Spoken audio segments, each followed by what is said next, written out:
My mic is muted. We're just all over the place here. But welcome to the show, everybody. Hope you're all doing well. I am Mike Heck. Jed Meshew joins us as well on this Sunday morning. Jed, how are you, my friend? It was a great start. It's a fantastic start, Mike. I'm doing great, buddy. Look, a couple of important things. One, UFC 299 was awesome. And I'm always happy the morning after like a really great event. Because even though we were up until ungodly hours, it was worth it. It was worth it. It was sick. And two, this is a gift. You've given me a great gift, Mike. Because I don't have to listen on to the next one this week. And I love to have one less podcast on my feed to have to work through because I don't listen to myself. Why would I ever do that? And we're going to talk this through, and then I can forget about this ever happening. It'll be great. Yeah, I mean, I didn't hear a lot of what you said because I'm trying to fix my audio issues, but I expect it was a tremendous bit of commentary, and now I think we're good to go. So if you are new to the program, normally we do this in podcast form. Normally AK is here, but Jed has valiantly stepped up in his absence. AK is taking a well-deserved vacation. We're going to do some matchmaking here. We're going to do future matchups for Sean O'Malley, the Bantamweight champion of the world, Marlon Vera, following his loss. We'll also talk about what's next for Dustin Poirier, following his incredible win over Benoit Saint Denis. We'll talk about what's next for BSD as well. We'll talk about the rest of the main card winners. We will have a wild card round. We will select one fighter we have not match made for yet. And then at the very end, we're going to hear from you all. We're going to get your picks. If there is a fight that we're talking about and you have a suggestion within the fight we're discussing, throw it up there. We'll pull the comments. We'll pull it up on the old screen here, and you can see them. We'll react to them, and we'll go from there. So let us begin with the main event. Let us begin with the Bantamweight champion, Sean O'Malley. Sweeps the scorecards, 2 50-45s and a 50-44 against Marlon Vera. It was a great performance, spectacular. And Sean O'Malley retains the belt, gets on the microphone. We were wondering who he was going to call out. Merab was dressed all Miami-like, sitting cage side, and Sean O'Malley just pretty much no-sells him.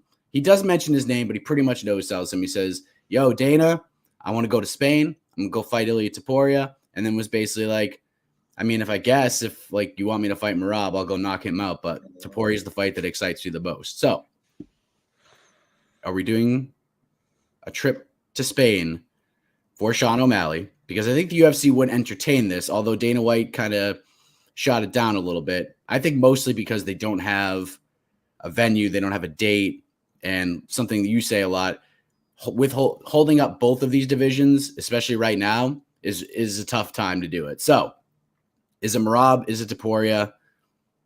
Is the UFC going to do something crazy here? UFC is not going to do anything crazy. And Mike, we've been friends a long time. We've been doing this a hot minute. It's not Topuria, at least not for me. I don't believe that is what will happen. I believe what will happen is what I want to happen. So both magic wand and crystal ball here, it's Merab Dvalishvili. He's done the thing, Mike. He did the thing that we implore everyone to do. I'm still not really sure how it worked, other than that Merab does have personality and has let it be shown. But he's over. He has gotten over with the fans following the Cejudo thing. I mean, he had his 18-minute post-fight interview after the Cejudo performance, and no one cared because he is almost as over as you can get for a man in his position. And Dana comes out, and we know this, Mike. Dana doesn't matchmake after fight nights. He didn't do it last night. He, in fact, explicitly told, I think it was Oscar, it was like, yeah, I won't know anything until Tuesday because I don't matchmake on fight nights. But at 298, he did matchmake. He matchmade for Merab Dvalishvili and said he's got next. I think he's got next. It's the right call. And I got to tell you, I am more interested in that fight now than I was a couple of days ago. Because a couple of days ago, do you ask me that fight, I say Merab's the best bantamweight in the world. I believe he just does Merab things to Sean O'Malley. After last night, I am very much questioning that. I am much more interested in that matchup. So let's do it. Let's rock out, baby. Yeah, we don't even need to cue up the music here. It's just the right fight. Now, if, again, and we talked about this a lot on the post-fight show last night, you know my opinion on this. if Sean is like, yeah, and I'm fighting Topuria and nobody else, I'm okay with it, but vacate the Bantamweight title. Go vacate. And if you want to become a 45er and fight for that belt, power to you. But Merab should be fighting somebody else for the vacant title if he wants to do that. But I don't think he's going to do that. I think he will fight Merab. I'm completely with you. If you asked me about that fight like 6 months ago, I kind of would have been like, I don't know if I would have laughed at you, because I would have just basically thought Merab would just ragdoll Sean and wouldn't be competitive. But I don't feel that way anymore. I think Sean O'Malley would – I think he'd probably be the underdog by fight time. And if you're giving me Sean O'Malley at plus money against anybody, maybe outside of Ilia Topuria, I'd probably take a good look at it. So, yeah, I'm very interested to see what that fight looks like. So the pick is Merab Dvalishvili. That's what we deserve. That's what the world deserves. That's what these divisions deserve. And hopefully we get what we deserve and what we want. Now, on the flip side, we have Marlon Vera. Cheetah goes in there, had moments, did hurt Sean at the very end of the fight with a nasty body shot. But in the end, did not go very well for Marlon Vera. It's going to be a long road getting back to a title shot, I think, for him, especially considering how he got this title shot to begin with. It was just a rivalry that needed to be kind of settled. And in Sean's eyes, this thing's settled. He 50-40 for'd him. There's nothing really more he needs to do. This was kind of difficult to actually land on somebody, Jed, because Interesting. Really a truly wrong answer here. You throw Merab in there with anybody, and I'm going to watch it. So what I ultimately landed on is kind of a cop-out. I'm probably not getting it at no point unless this lands exact. I'm going to go with a fight that they tried to book in August. It didn't pan out. Marlon Vera earned a title shot, not by beating this man, but by beating Pedro Munoz instead. I'm going to go Henry Cejudo. Henry Cejudo is the pick. I think Cejudo Moreno is like the fight that I would rather see, because it's just a rivalry fight. It doesn't hold up any divisions. It's just two guys who are kind of out of the title picture fighting each other. So that'd be like my first choice, but I just don't know if they're going to pull the trigger. So my answer is, if they don't do Cejudo versus Moreno, Cheeto versus Cejudo is my pick. Where are you at? I can't do Cejudo, even though I think that there's a very real chance that happens, because I was on this program not that long ago, and I was at 4298 filling in for you that time. You had taken your well-earned vacation, and I had originally had a choice, and then AK and I talked it through, and I said, oh yeah, they got to do Cejudo Moreno. And honestly, they probably do it at the Sphere. It's just part of that. And so I got to stick with that. I settled on what I think is the right answer, Mike. I don't know that it's what will happen, but it's what should happen in a just and fair world. Petr Yan's out there calling for this fight. It makes some sense. No. We got a fight coming up, Mike. And a man's going to lose that fight. And that man's name is Cody Garbrandt. He's going to lose that fight to Deiveson Figueiredo. And after he loses that fight to Deiveson Figueiredo, we need to have him fight Cheeto Vera, because, one, I'm going to continue to book Cody Garbrandt against huge hitters because it will never stop being funny to me. And two, he actually can win this fight. Like, if it's a main event, Cheeto, I would certainly pick Cheeto. But if it's just 3 rounds, Cheeto is the slowest starter in history. Cody's going to win one. Like, Cody can win by doing a lot of the good in and out boxing Sean just did, but he can also go night real fast. So I'm deeply intrigued by this fight. And as I was kind of working through the possibles, I was like, oh yeah, it's pretty on brand for me to book Cody Garbrandt against Cheeto after he gets knocked out by Deiveson Figueiredo. That is probably the least surprising answer you've ever given on any of these programs. It's on brand. That was minus 800 on Cody Garbrandt for your pick. I like to watch Cody Garbrandt fight dudes who bonk real hard. It's deeply fun to me. I have a feeling this fight is Cody's next fight is going to come up a little bit later on, so stay tuned. But how about the MVP of UFC 299?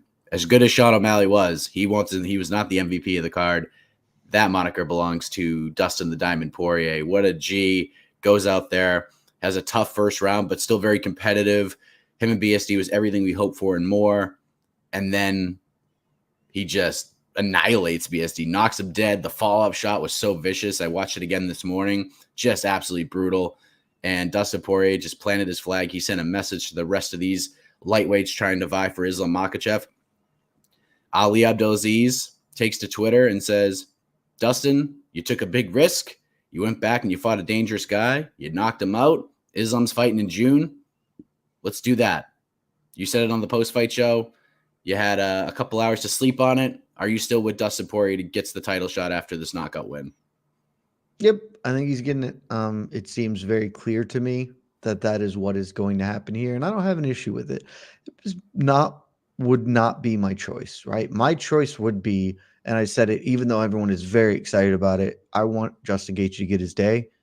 He's fought for the title before, certainly, but I believe he deserves to fight for the title, and this Max fight is a derivation from that for reasons that are best known to him. I assume they are monetary, but that's happening, and so since that's not happening anymore, Poirier makes a ton of sense because I think the timeline is just right. It would astonish me if either Gaethje or Max Holloway came out of that fight ready to turn around in 6-7 weeks, whatever it is, to June when Islam will be fighting. And if Arman Sarukian beats Charles Oliveira, he could, like, there's very much a world where he comes out of that clean and I guess could make the turnaround, but I don't mind letting that fight build a little more. It would still feel rushed either way. So Poirier's not rushed. Poirier's a legend. People love him. I don't think anyone will be that upset about it. And this is the type of performance that somewhat justifies it. So I'm in. It's where I'm going. I think Islam knows it. He tweeted immediately after. Like this is where the momentum is. I believe this is Dustin Poirier's title fight to lose at this point. Yeah, I mean, again, we don't need to cue up the band. I think this is where they're going to go. There is one caveat to all of this. Is Islam Makhachev in fact fighting in June? That we don't know because Islam has put out many dates over the last years and only one of them has come to fruition. We knew he was going to fight in Abu Dhabi. I'd be really but he laid out surprised sort of he laid out sort of a timeline of like how this year was going to look and none of it has happened yet. Absolutely none of it. So if he is fighting in June, there you go. But when in June? Because if they're June I know 22nd. you're on the You think they're going to do it in Saudi? The Riyadh card, yeah. Okay. I would be truly astonished. Well, that's an ABC event, so it's not a pay-per-view, but it is the broadest free quote unquote distribution. I would genuinely be shocked if Saudi does not get Islam because it makes all the sense in the world. There's the inherent rivalry with Saudi and UAE, and Islam has made a home there with Abu Dhabi. I think that they want it, regardless of what Dana says. It is obviously true that Saudi was like, hey, this card you're trying to feed us on March 2nd or whatever week that was, is like, this is garbage. We're not taking it. They want something big. They want something mega. There are a few things more mega than Islam. I would be genuinely shocked if he is not on that card. Yeah, Dana talking about this card, but I mean, these things always change on a whim, on a dime. Was asked like multiple times, like, is the Saudi card going to have a title fight? And he said no. But that could all change. If His Excellency wants a freaking title fight and they're going to pay for a title fight, they're getting a freaking title fight. So yeah, you think Dana's telling Turkey no? Come on. Yeah. It particularly when the alternative is like Islam needs to fight sometime in this timeline. Is he going to headline Jersey? What? No. Yeah, he won't be fighting International Fight Week. Do you hold until July? I think the longer you wait, you might as well just, again, he'll run into the same issue we ran into last year. Beats Volk. We waited till October for Abu Dhabi. Like at that point, you're just going to wait for Abu Dhabi for Islam at that point. So, yeah, I think Poirier's got the fast track right now. If this fight if Islam is fighting in June, it's Dustin Poirier. Now, we go to Benoit Saint Denis, who, yes, he got knocked out. Yes, he lost. But we knew, even as brutish, if you will, as Benoit Saint Denis is, we've seen him fight. He's raw. He's a bit green. He's an animal, but he has defensive deficiencies, especially with his striking. So we knew this was going to happen. Like, we knew there was potential that this fight could end the way that it ended, and it did. But he will be back, and he's going to be more dangerous. So I am going to be real specific about this matchmaking here. November 2024, Madison Square Garden, New York City, opening fight of the main card, Benoit Saint Denis versus the returning Rafael Fiziev is going to be the opening fight of UFC 312 or whatever the frig it's going to be. We start off strong. We open up the main card with BSD versus Rafael Fiziev. That's what I'm going with. I don't know if it's going to happen, but that's what I'm going with because that fight rules. It would be 308, by the way. 308. Because 306 is the Sphere pay-per-view in September, so November would be 308. I like that. I didn't even consider that in my head. Fiziev's just like gone because he has been gone, injury or whatever. It's a really fun matchup. It is not the direction I went. I kind of knew when you started that we weren't going to be the same thing. And I am going to guess that there are a fair number of folk who reached out to you or are going to reach out to you in the ensuing bit of time here with this. Because I did not dig too deep into the well. BSD just lost. He got a big opportunity to move up the ranks, but I would like him to defend backwards a little bit. And he's a chaos merchant, and I want him to fight somebody else who's chaos merchant. And wouldn't you know it, there's one of those guys hanging around without a fight. His name's Drew Dober. Put these two dudes in there and let them get grimy. Be fun as hell, baby. Yeah, I think that could look very similar. I mean, it would definitely be grimier, but actually, the stand-up exchange would be fun. Drew Dober's got to shore up that takedown defense real quick. There's gonna be a rough night for him. But I like it. If that's the way they go, fun. I'm fine with it. It's just a real fun fight, man. All like this for this one, I was like, I don't need to worry about rankings. It's like, who's the most fun dude I can have who's not like currently booked right now for BSD? Like, yeah, this works. This works. Yeah, absolutely. I want to pull this up. What if Arman or Oliveira get done quick and are fit to turn around for June? Then Poirier doesn't get the title shot, and in Abu Dhabi, it would be Gaethje or Holloway who does Dustin fight. Oh, that's kind of tough to answer. If you don't know what the division is going to look like then. So I believe that there's a very real chance that the UFC just announces a lightweight title fight prior to 300, because again, it's 7 weeks, I think, from maybe it's full 8. I'd have to like pull up the calendar and count. It is a short turnaround, and there is a world where one of the 4 men of the 2 lightweight fights on UFC 300 come out clean and can make that turnaround, but it's so quick, and like in general, fighters prefer to have 10 to 12 week fight camps. So you're not getting that. You're getting less time for the build, and specifically for Islam, even if they come to him like, hey, you're fighting this week, but we don't know exactly who it's going to be yet. Yeah, you can do it, but there's no need there.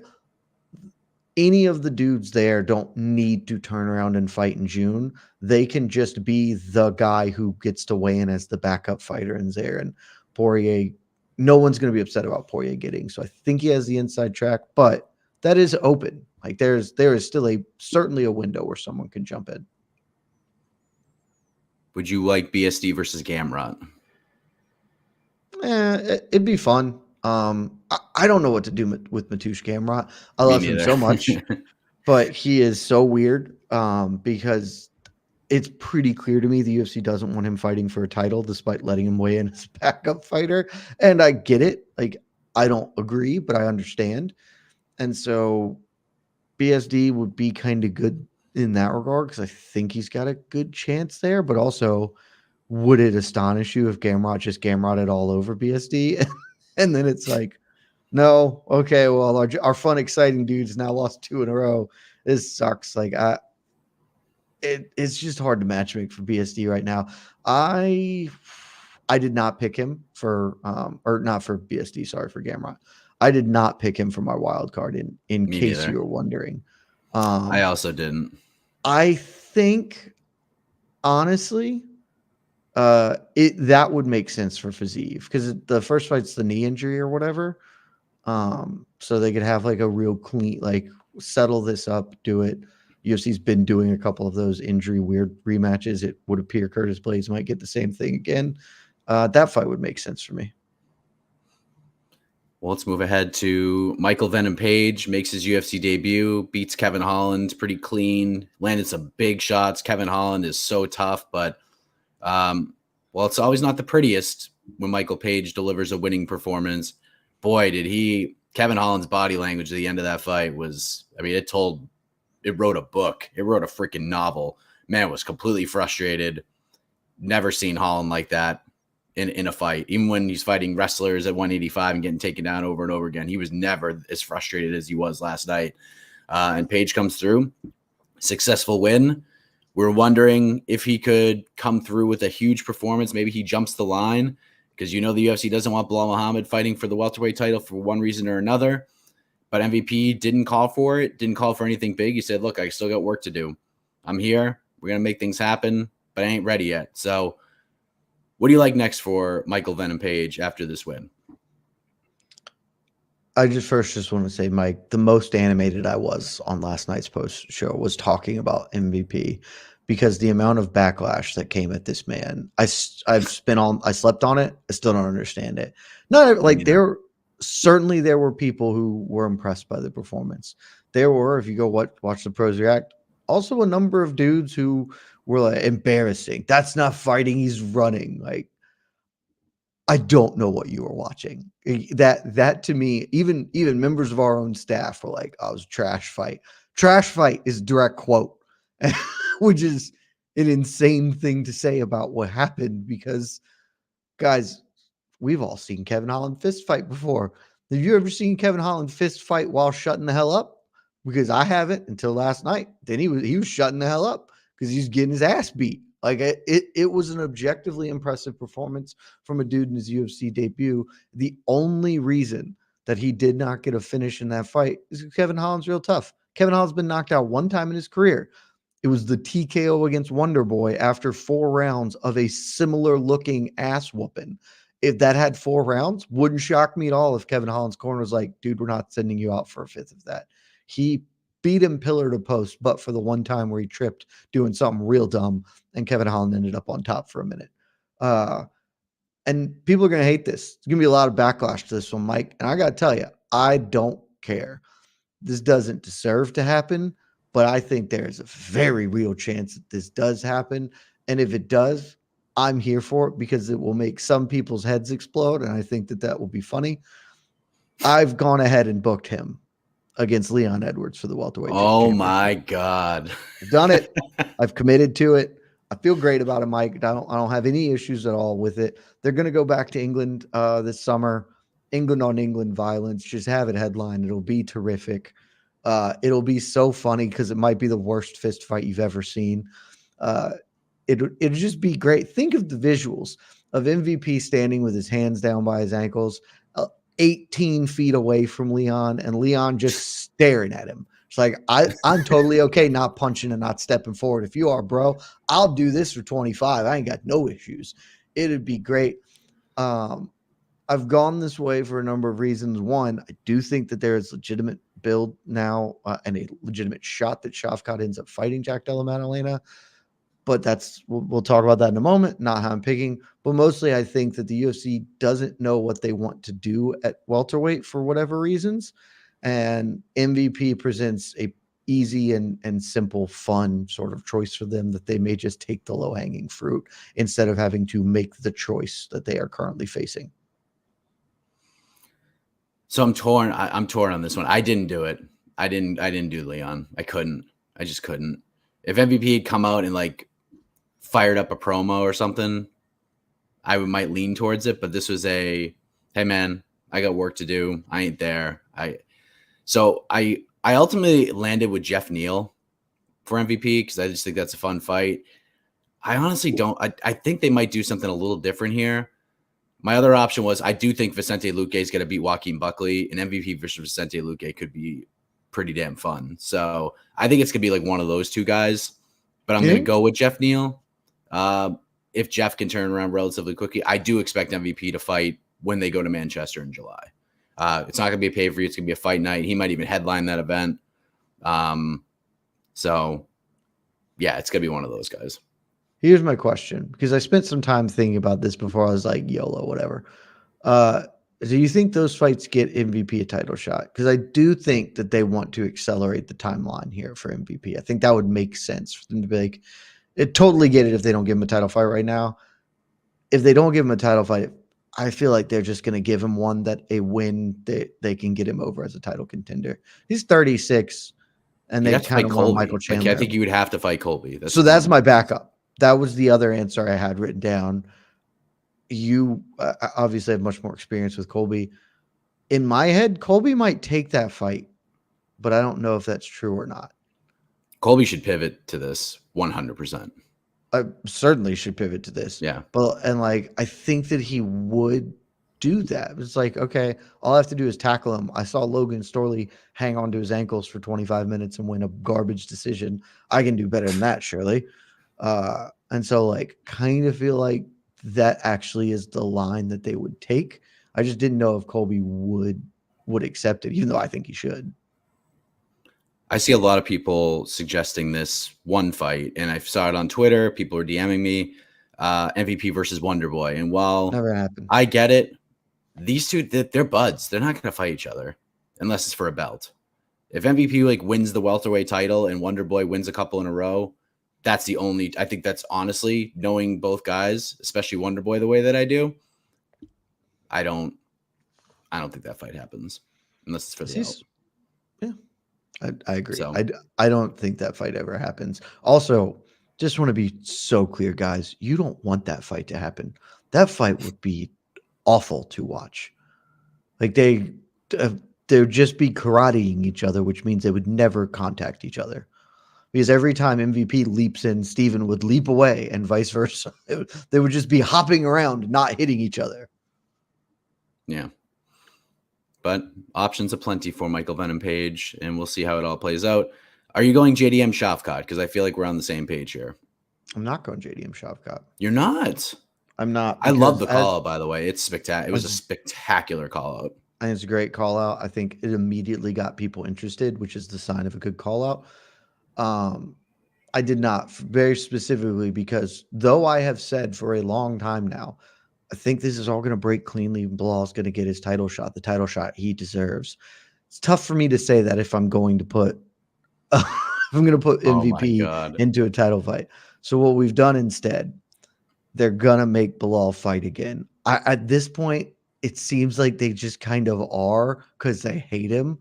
And if they're going to make him fight again, Bilal will fight a lot of folk. And Bilal will fight Shavkat. And if Bilal beats Shavkat, he cannot be denied a title fight. The winner of that is the most dyed-in-the-wool title contender. So I am choosing to live in this world where Bilal and Shavkat fight because they are the UFC is just going to make that happen. And so where I've gone for JDM is actually the fight that I think makes the most sense for him, even despite the good call out. And it's Sean Brady. I think that is a fight I'm deeply interested in. Yeah, I don't know if you need to explain too much. Sean Brady's open right now. I keep wanting to say JDM and MVP mixed up. We have seen JDM have Basil Hafiz came in on short notice, so it's different, but it was very, very difficult for him. Gilbert Burns had a lot of success against JDM with the grappling. Sean Brady, he's going to be a hell on wheels for JDM in there. It's a sort of developmental step up I'd like to see. And I think I want to see Sean Brady stay in the mix. I think it's a good way to do it. Man, can you imagine if we get a poster and it's Bilal and Shavkat? Golly, that would be freaking wild. I genuinely think there's a real chance that this happens. Oh man. I think JDM might have done Bilal a favor too, in some regard, but with that call out. So I love it. It just depends. Are they gonna do? Because I could see them doing Leon Bilal in Newark in June. I could see that fight being the main event of that card. I can see it. So yeah. I think that's kind of what Bilal should be hoping for right now. Just the most forgettable pay-per-view of all time. It makes sense. Hey, the last pay-per-view in Newark was also forgettable. UFC 288, not good at all. So let's go to Newark, as does God and the rest of the world. So it's okay. Good airport, though, I must say.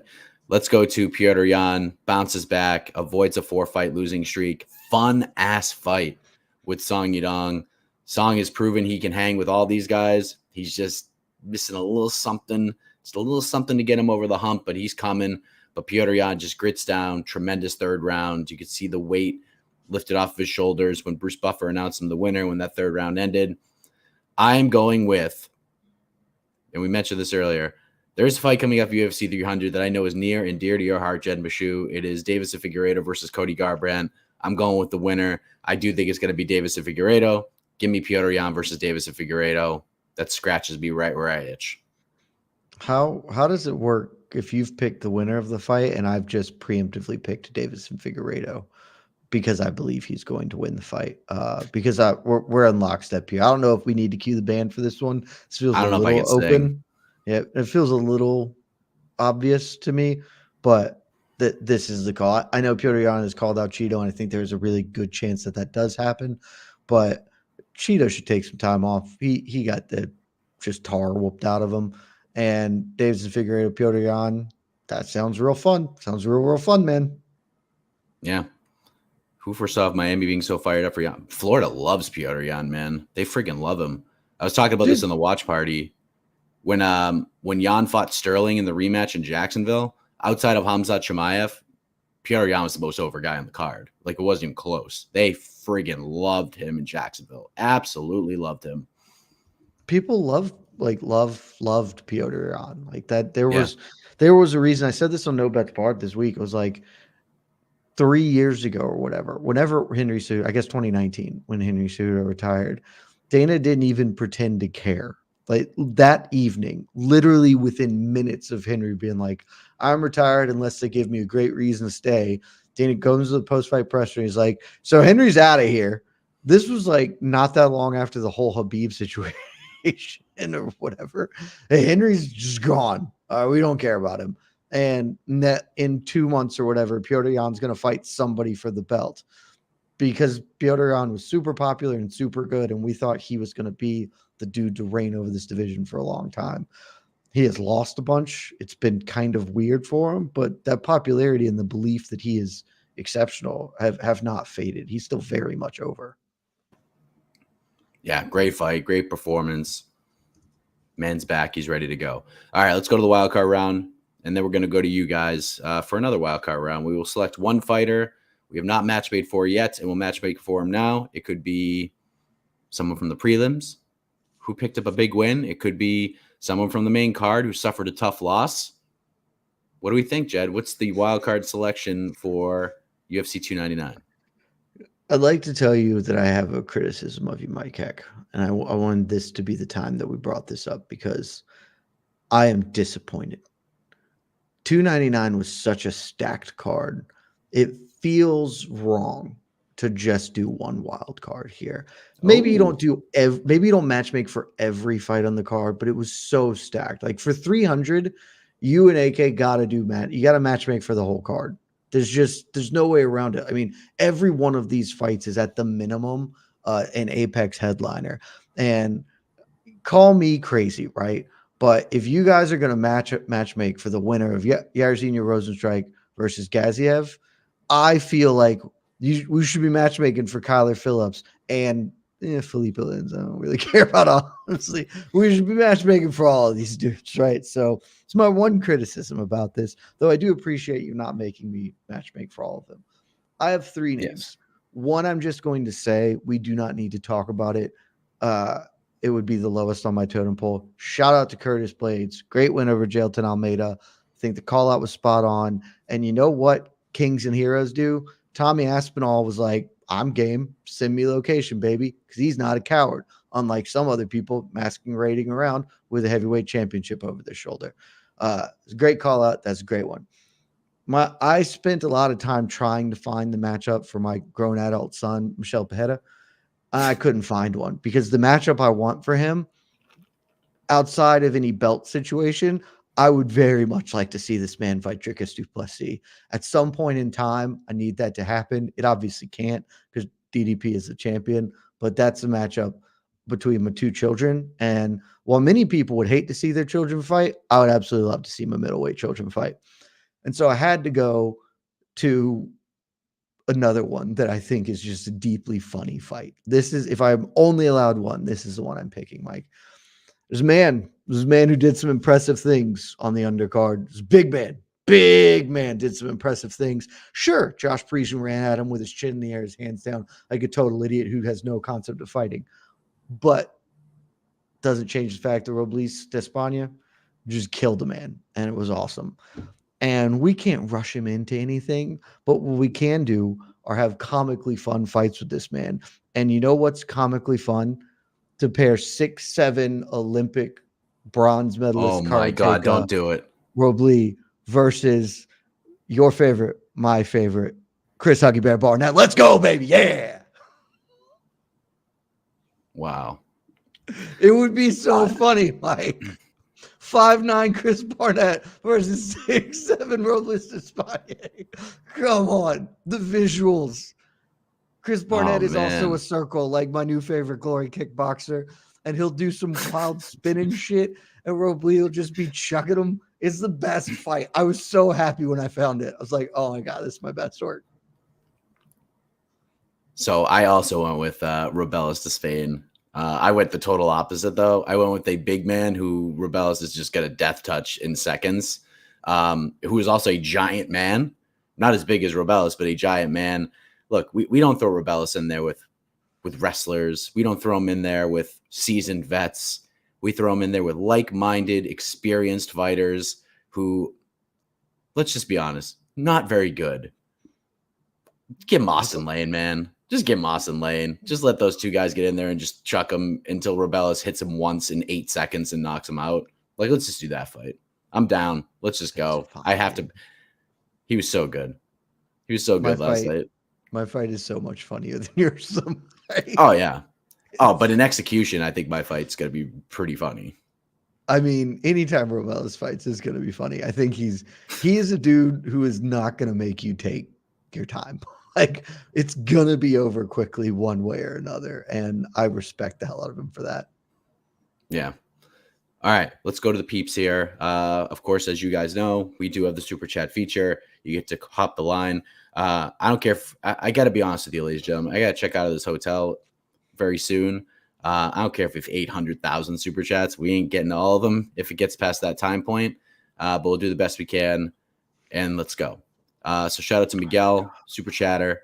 Jed Meshew AI versus ChatGPT's AI. He goes with Song versus Jonathan Martinez. Despain versus Romanov. Oh, no. Now that's the worst idea I've literally ever heard. And Macy Barber versus Manon Fiorot after she loses to Erin Blanchfield. Despain versus Romanov is like a crime. Like, you can't do that.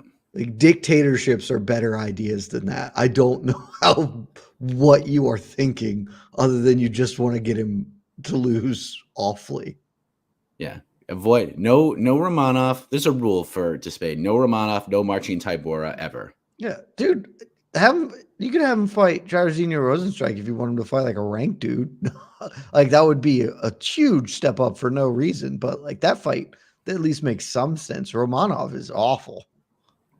Yeah.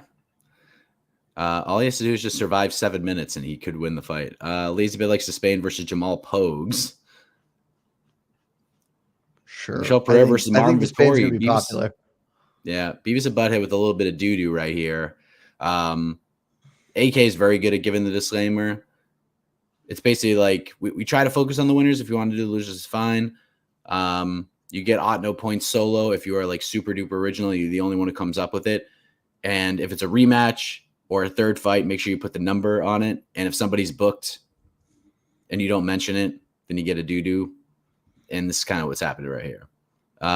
Michelle Pereira versus Marvin Vettori. Marvin Vettori is booked to main event April 27th.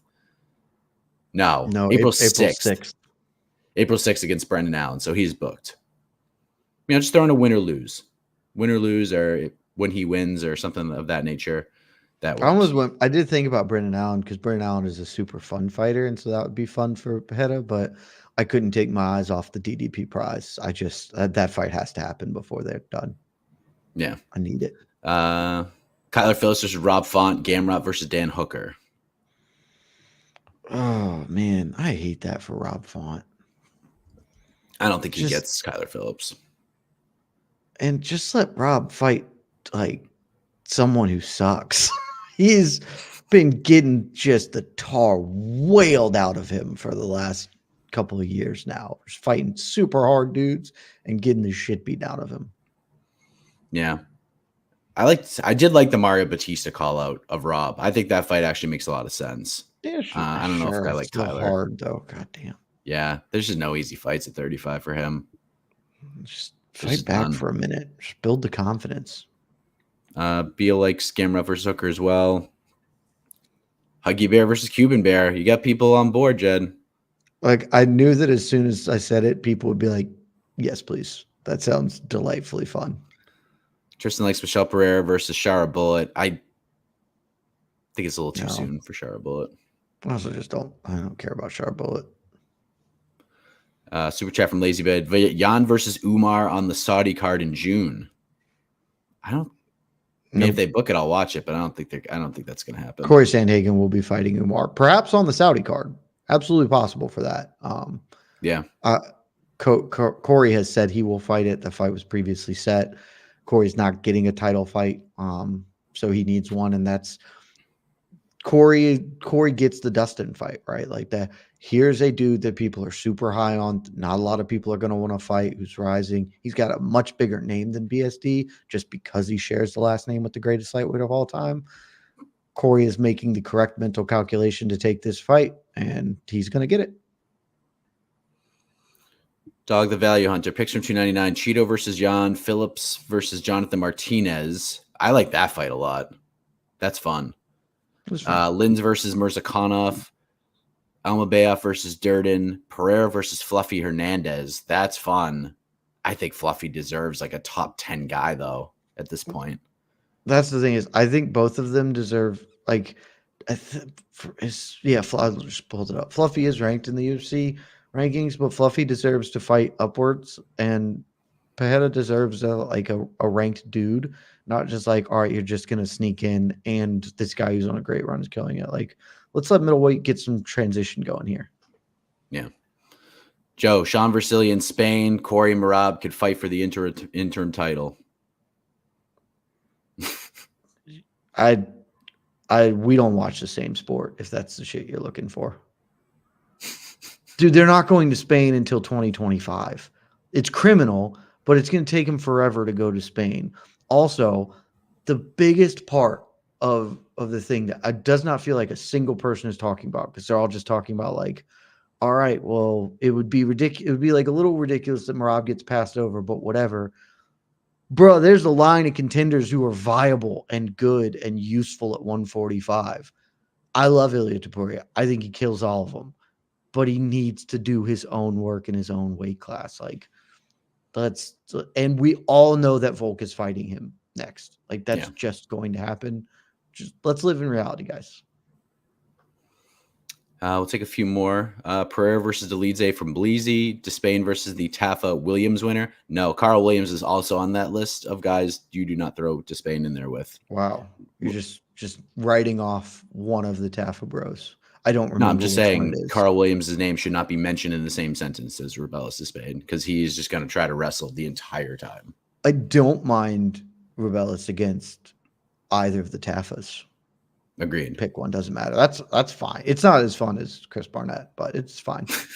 I mean, really, what is? Kyler Phillips versus Cheeto. Damn.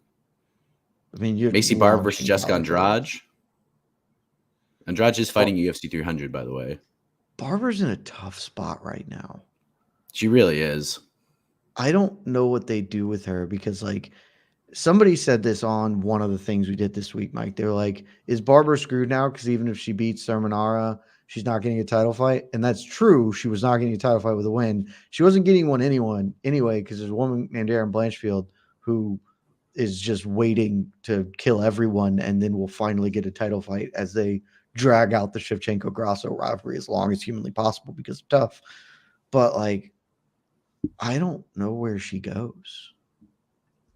Like, I think I talked about this on one of the shows. I don't know if it was BTL or maybe it's the preview show. I think Macy Barber needs to be the biggest Rose Namajunas fan on planet Earth. Rose Namajunas beats Amanda Ribas. I think that is the best fight she can get right now. And she can kind of hoss around Rose a little bit because she's obviously going to be way bigger and stronger. My biggest takeaway from watching that Sermonara fight is that Erin Blanchfield is going to be rough and rugged against Macy Barber. Like, that fight's probably not going well for She her. would kill her.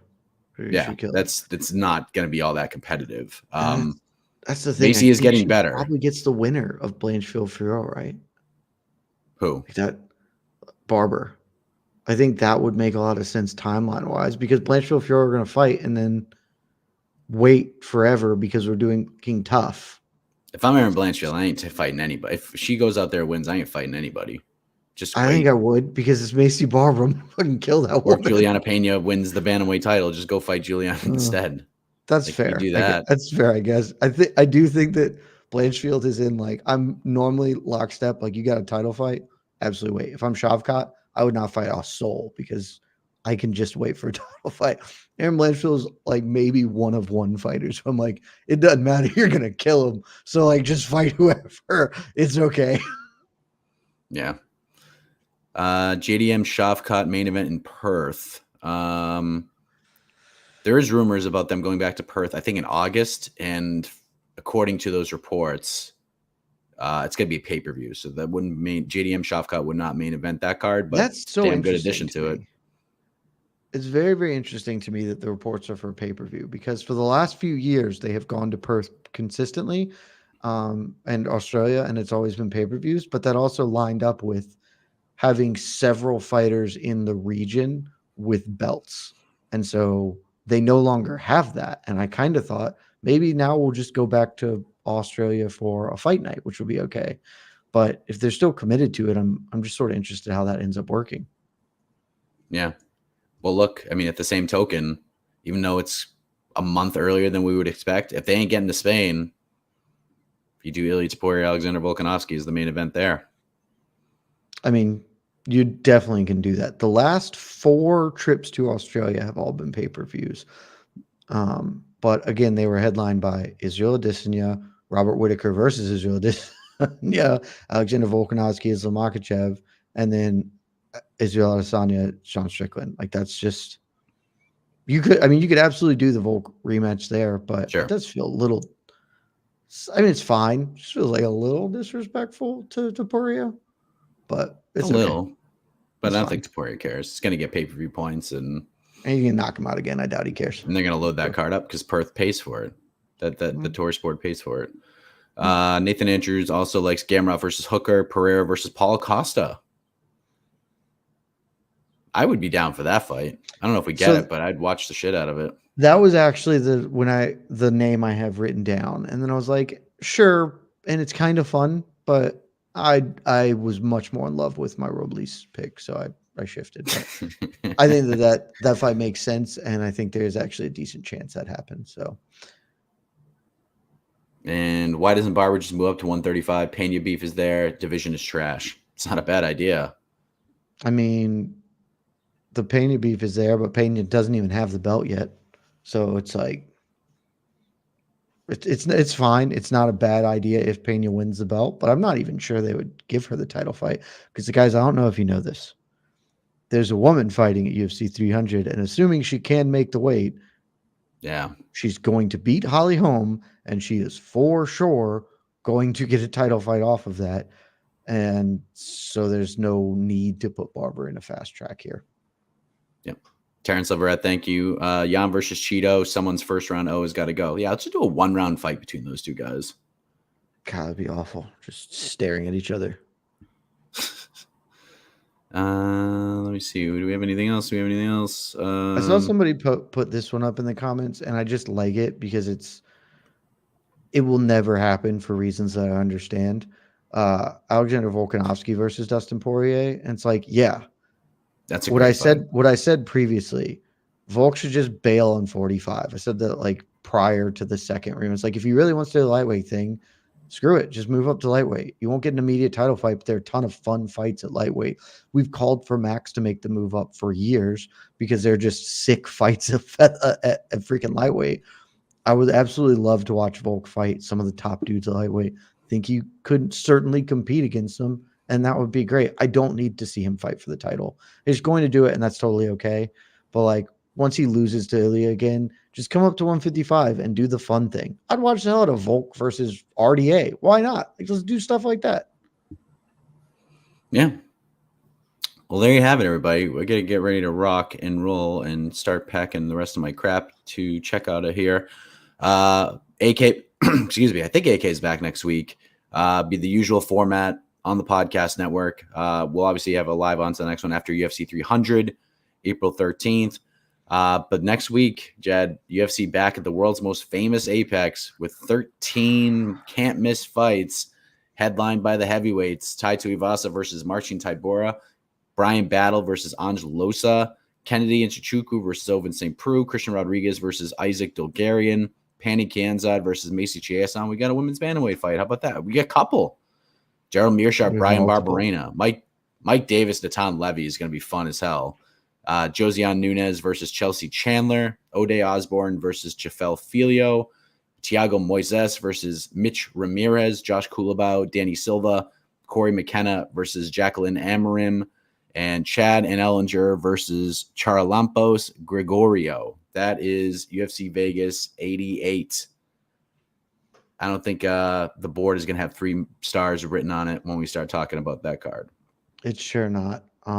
It's this is the most Apex card I've seen in some time. There are some things here that aren't bad. There are a lot of things here where it's just like contractual obligations. All right, and a heavyweight main event. Like this is Apex to a T. It sure is, Jed.